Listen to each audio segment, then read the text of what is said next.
10 লক্ষ টাকার চ্যালেঞ্জ করতেছি। আমার 25 লক্ষ টাকার গাড়ি আমি দিয়ে যাই।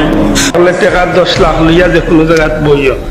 আপনি কি মনে করেন? আপনি বলেন যে টাকা আছে না নাই, এইটা শেষ হোক, এরপরে আবার টাকা থাকলে 10 লক্ষ টাকার একটা চ্যালেঞ্জ দিচ্ছি আজকে। 10 লক্ষ টাকা চ্যালেঞ্জ করলাম।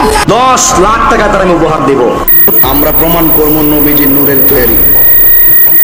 সেজদে নবীর মাটির তৈরি প্রমাণ করতে পারে বেশি না 10 লাখ টাকা দিয়ে। আসসালামু আলাইকুম ভিউয়ার্স, আল্লাহ জানে এদের কাদা ছোড়াছড়ি কবে বন্ধ হবে। আর কথায় কথায় 10 লাখ টাকা, 10 লাখ টাকা গাড়ি দেবো, বাড়ি দিয়ে দেবো, মানে ওদের টাকায় কুড়ায় না, টাকা খুব বেশি হয়ে গেছে।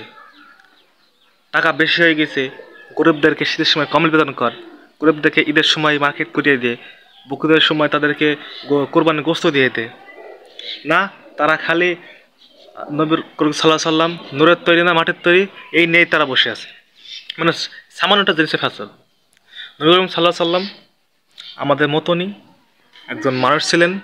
তিনি আল্লাহর তৈরি নবী এবং শ্রেষ্ঠ নবী, কিন্তু আমাদের মানুষের চাইতে অনেক উত্তম মানুষ, সর্বোচ্চ মানের মানুষ, কিন্তু তিনি আমাদের মতনই একজন মানুষ এবং মাটি কাটার তৈরি মানুষ ছিলেন।